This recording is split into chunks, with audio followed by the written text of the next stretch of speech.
everybody. Welcome to the Real Writers of the OC. On this program, we interview writers all from the Orange County area. I've got Laguna Beach right behind me. Rock on, it's sunset. Hello.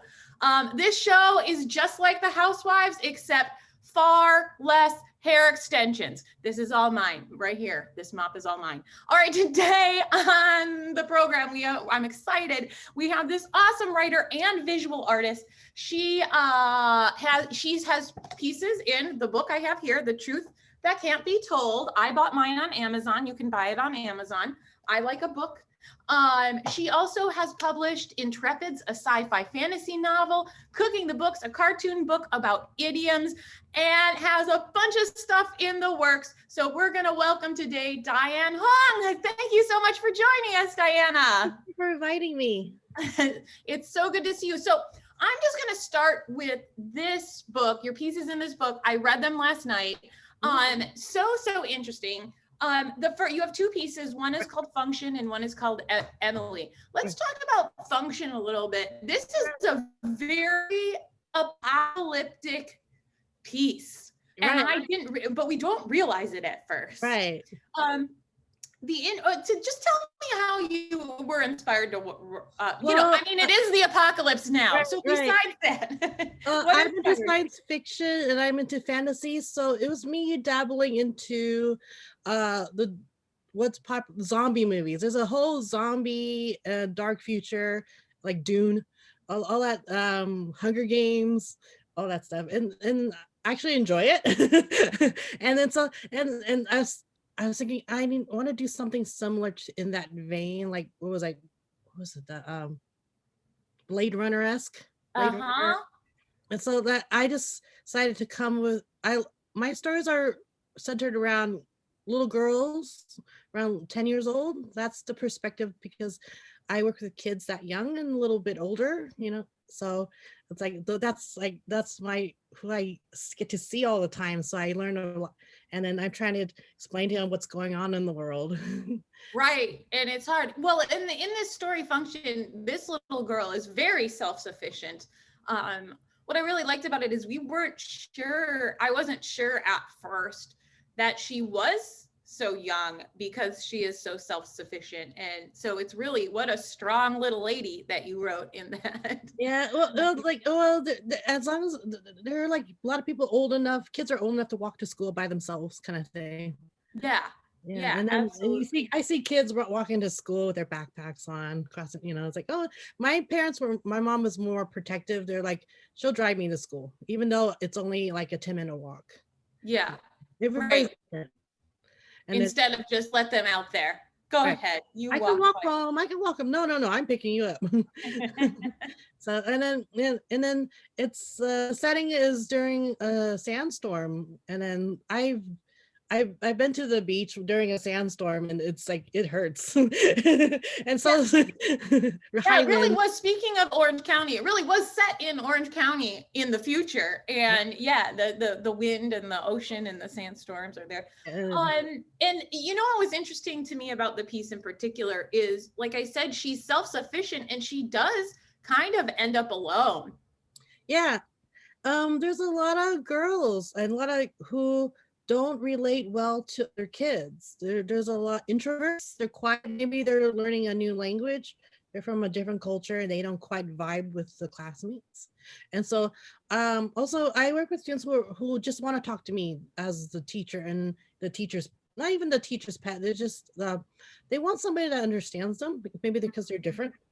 So that's really interesting. Well, let me piggyback to Emily, because it there's a similar theme in that story too, where she is, and you write in there, right under the title, that it's a story loosely based on, or I don't know, on you. Right. And it really just is talking about the beginnings of your love of drawing, and then these serendipitous things that happen, which is some of it's true, like the writing, signing the yearbook, drawing in the yearbook. That was something that followed me into high school. I was known as the artist, and it got me positive attention, so and stuff like that.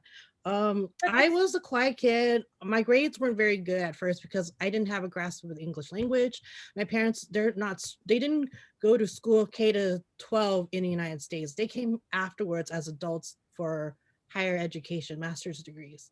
So their English wasn't very strong. So if I needed help, they couldn't help me. So I struggled with English for a while. And then these are parents who don't read to their kids because they're not, maybe they're too busy, they're working or something like that. There's a lot of so usually parents like that, they would hire, like, get a tutor after school program, some sort of thing on the weekend to help brush it up. So for me, I turned to drawing was my language. So for a lot of people who struggle with English, drawing is their language, art is their language, the visual language. That's so interesting, because then you can communicate no matter if there are communication Right. And I became, well, no, people liked me. I didn't know people liked me. I had a sixth grader who liked me a lot when I was a kid, and I didn't know he liked me because he knew who I was because of all my drawings. Mm-hmm. So it's like, a lot of my students are my art students are the quiet type. They're not outgoing. They don't have a lot of, maybe have one good friend, maybe one. And then Right. they go to school, go home, but their parents send them to after school programs and they go home. They do extracurriculars, piano, go home, art, go home. So school and home, very Right. small world. But it's kind of a good message, because I think that a lot of kids feel isolated, especially this year with Right. not being Right, around people. Right. What a great kind of message to put out there of, look, you can feel a little isolated, but you can find something that is your connector and starts to make you feel whatever it is, and Right. for each kid it's different, Right. but it then makes them feel more connected to the world around them and to other kids. Right. And then the whole idea of right now, the whole idea of the substitute teacher, she's more attached to the substitute teacher because she, I don't know the gender yet, but listens to her and tries to understand her and tries to help her work her through her, whatever she is. And then so she feels cared for. So she doesn't feel alone. Right. And that's who she ends up choosing.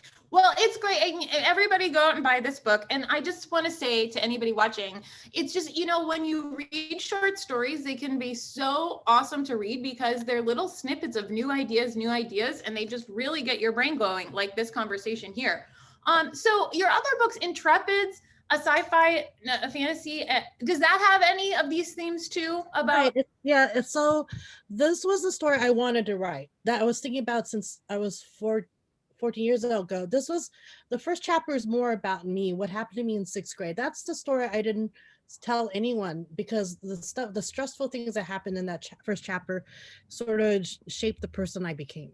So it's all about, kids in elementary school, upper grade level, middle school, high school, they can be very mean and they'll pick at you for all kinds of reasons. It doesn't matter if you're you look foreign or not. There's some popular seeking girls and boys who will like mess with the other kids just to feel popular, right? Big. So it's about bullying. And then it's inspired. I'm a big Chronicles of Narnia fan. That was my favorite book series as a kid. And then it wasn't until college I got to Tolkien and Lord of the Rings and all that stuff. And so it's like a transition. So that was my favorite thing. So that and Star Trek. So it's a combination of the two. And the stories are centered around these kids who go through an adventure and they come out changed. I love that. I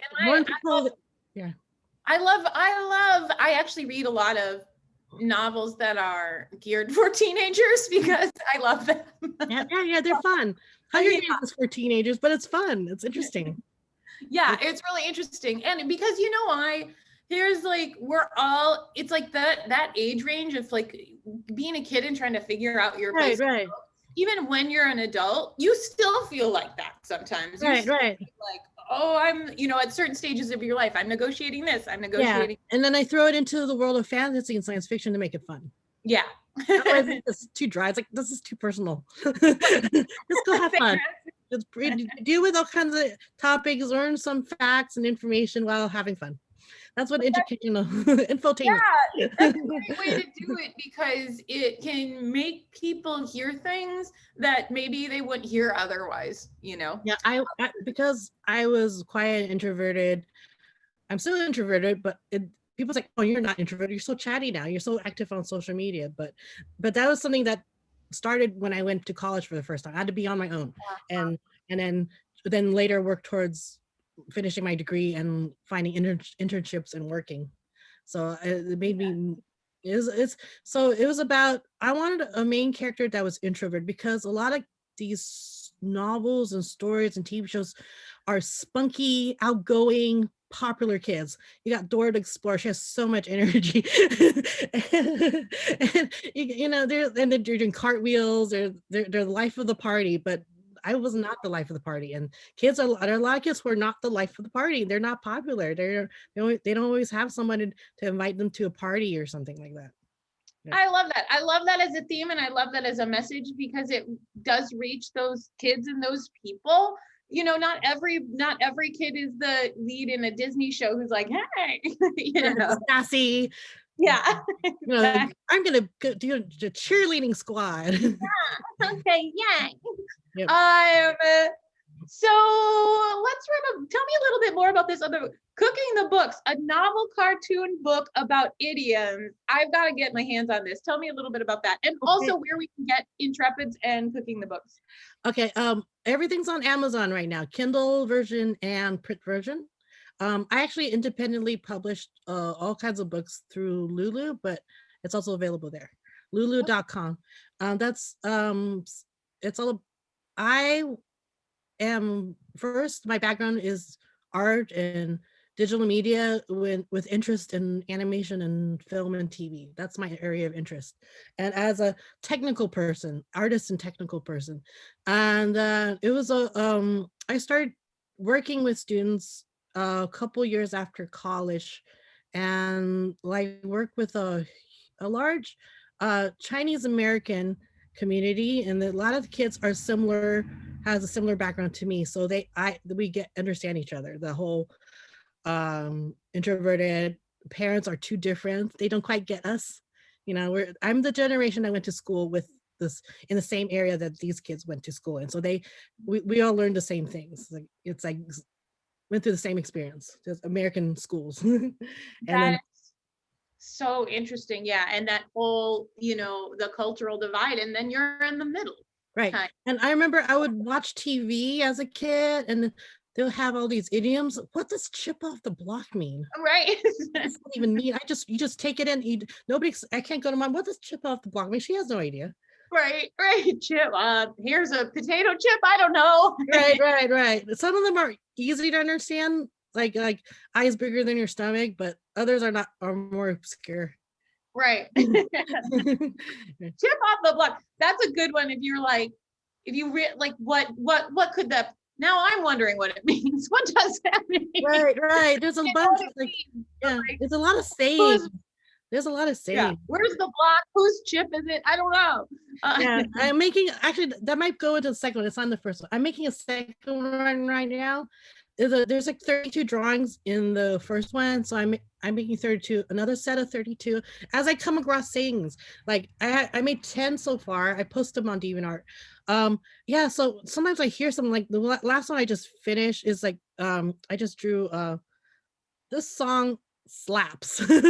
That's a new one. That's a very new one, and I just made it funny. Now I need an Indian book for middle-aged women. Apparently, I've never heard that before. That means it's a great song. It's the hit. Like it's a hit. Like the song is a hit. I've heard it. It's because I heard it. Like I watch YouTube videos as people talk about other people's music. This song slaps. I was like, whoa, that's funny. Or like I hear a song, this girl is on fire. This girl's on fire. Fire. Well, Diana, thank you so much for joining us again. Go get The Truth That Can't Be Told, and you have your books there, I think, right? Yeah, Intrepids. You can get on Amazon. Cooking the Books, you can get on Amazon. Thank you again so much, and thank you for tuning in and listening, and we'll see you all next time. Bye.